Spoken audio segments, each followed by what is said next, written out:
guys, Jack Ruch here. Welcome to my channel. In case you're not aware, I just put out a new guitar course with my friend and collaborator Brett Papa.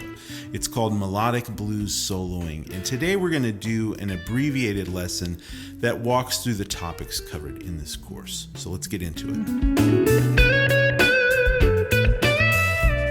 So in my course, we cover how to solo over a bunch of different tunes, each with a different chord progression and a different groove.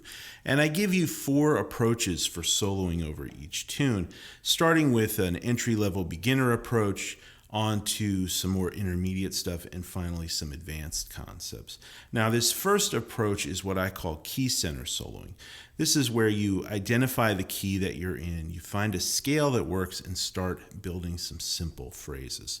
Now, the backing track I have pulled up today is a blues in B minor.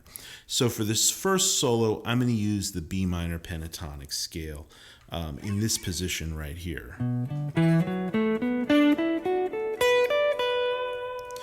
And I'm going to start stringing together some simple phrases that we can then build on as we introduce some more advanced concepts.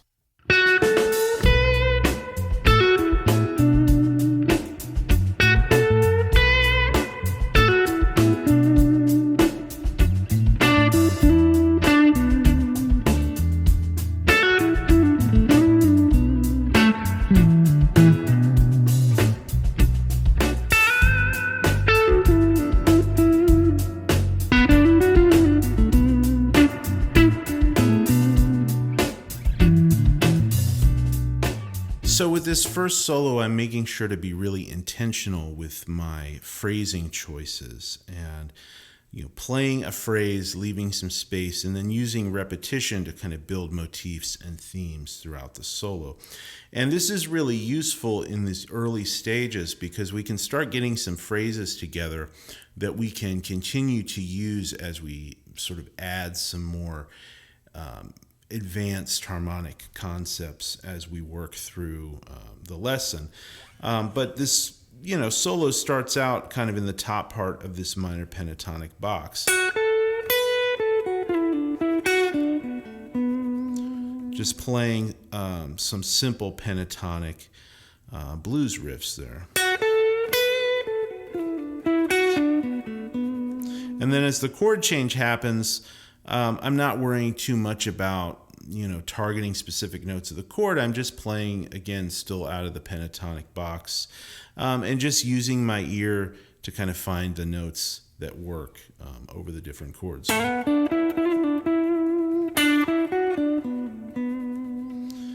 And in this particular blues, we go up to a G7 chord and then down to an F-sharp 7 chord in the sort of turnaround section. So over that chord, I'm still just playing simple pentatonic phrases. Now, like I said, this is really useful because we're going to use these same opening blues phrases for all of the solos, for the 4 solos we're going to work through. That's going to make it easy to kind of consistently add things to each solo, kind of give us a reference point and a starting place. So this next approach I like to add to this is chord tone soloing. And this is where we're going to identify the specific notes that are in the chords. And really it's about the different chord changes, right? Over the B minor chord, we can still play our B minor pentatonic blues stuff. But when we go to the 4 chord, this E7 chord, we want to identify the notes in that chord. And so for this, I use arpeggio shapes, sort of the caged shapes, right? But the single note arpeggios taken from the chords. Right, so there's the notes of our E7 that we're going to incorporate. And then the same thing when we go up to the G7 and down to the F-sharp 7. And all these specific arpeggios, I really take time to go through in depth in the course. And there's all kinds of great chord diagrams and tabs to go along with everything. All the solo transcriptions from this lesson will be available over on my Patreon, where I have everything that goes along with my YouTube lessons available. So if you're new to this stuff and you need to kind of visually see it on the page and work through it slowly, there's plenty of resources for that.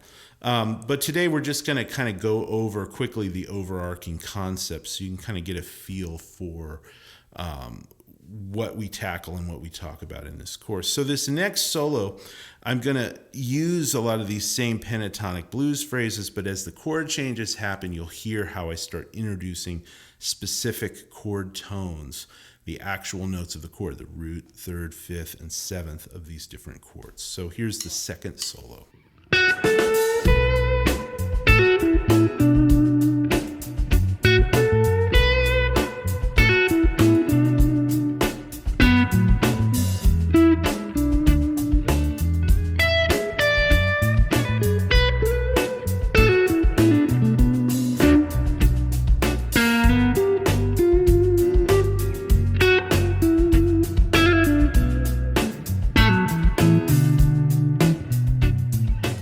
So you can hear in that solo when the chord changes happen, I'm targeting specific notes of the chord, like the third and the root of this E7 down to the flat 7, and then repeating that same idea up an octave.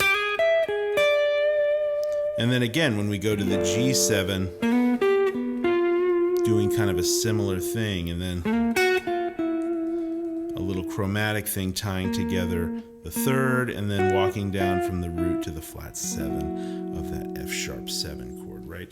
So simple but effective use of chord tones and keeping a similar kind of phrasing template that we already established in the first section. That's kind of the point, is we want to build on these things. Each concept, isn't meant to replace the previous concept, but build on it so you end up with a stronger foundation and vocabulary for playing this type of stuff. So in this third solo, we're going to incorporate the third approach that I talk about in the course, which is using chord substitutions. This is where we're going to use arpeggios for substitution chords that work harmonically over some of these chords. Now, for a B minor, one of the chords I like to use a lot is a D major 7, right? And use an arpeggio for a D major 7 over a B minor. That's going to give you this kind of B minor 9 sound, where you're actually taking away the root, but you're playing the minor third, fifth, flat 7, and ninth. And it's a really pretty sound over a B minor.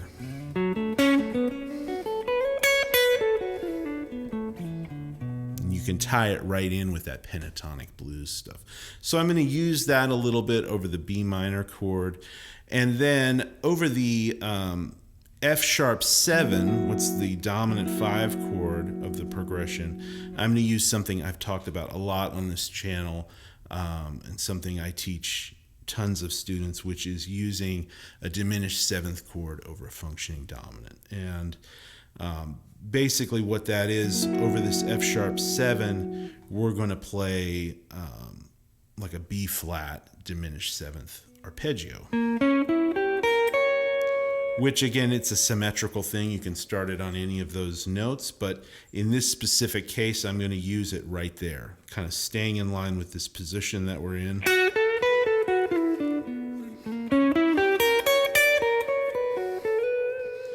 Just hinting at it to give a little flavor over this F sharp 7 chord, and then again tying right back into my B minor pentatonic. So let's hear this third solo.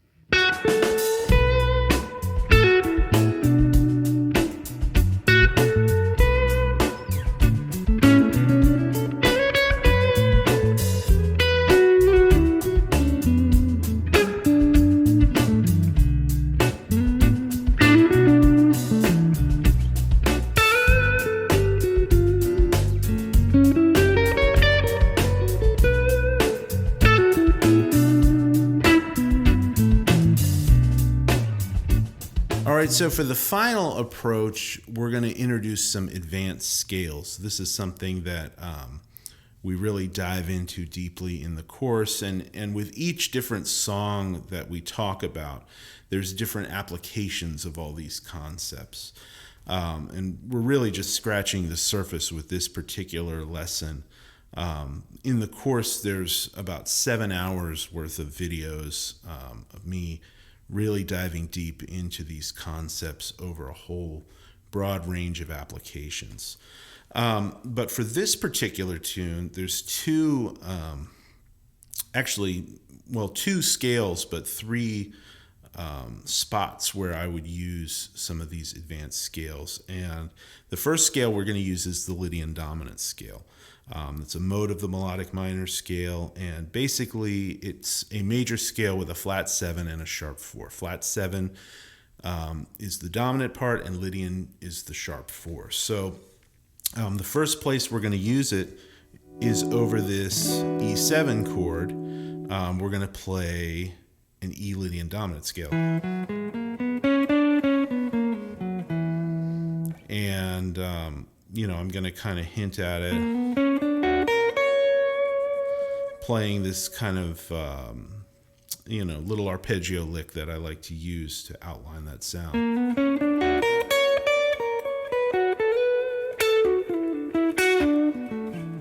And always bringing it back to that bluesy B minor pentatonic stuff that's sort of the thread that connects all these ideas together.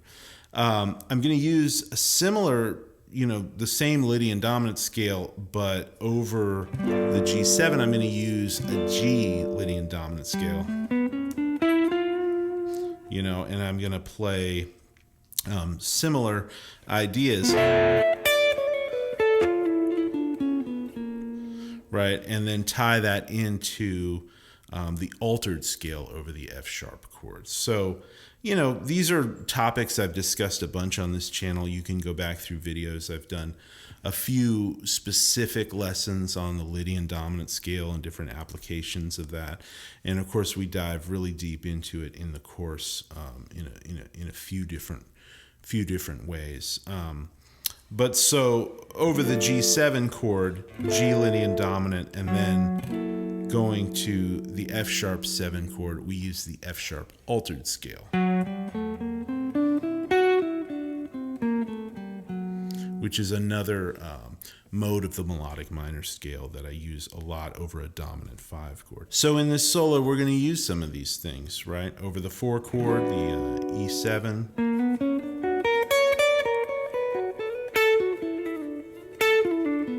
And then over the G7, and then over the F sharp 7,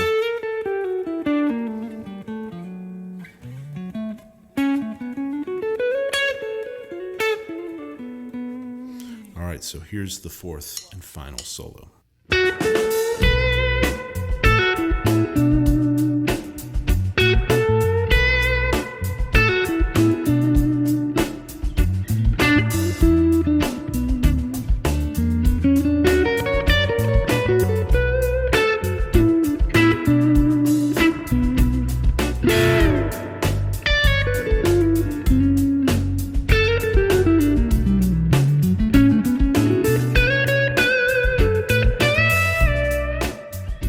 Guys, so check all the links down in the description. The new course just came out. It's 50% off for the next week.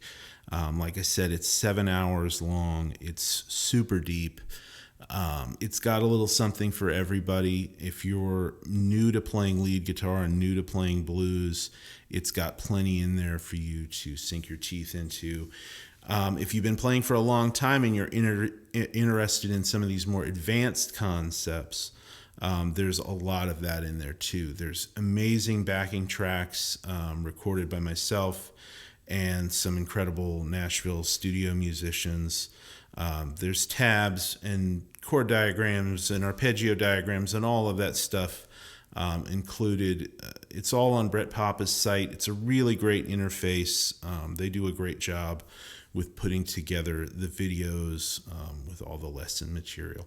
So the link is down in the description, along with all my other links, my Patreon, all the other courses I've done with Brett. So check that stuff out. It's a really great way to support this channel and what I do here for free on YouTube. It helps me out a lot.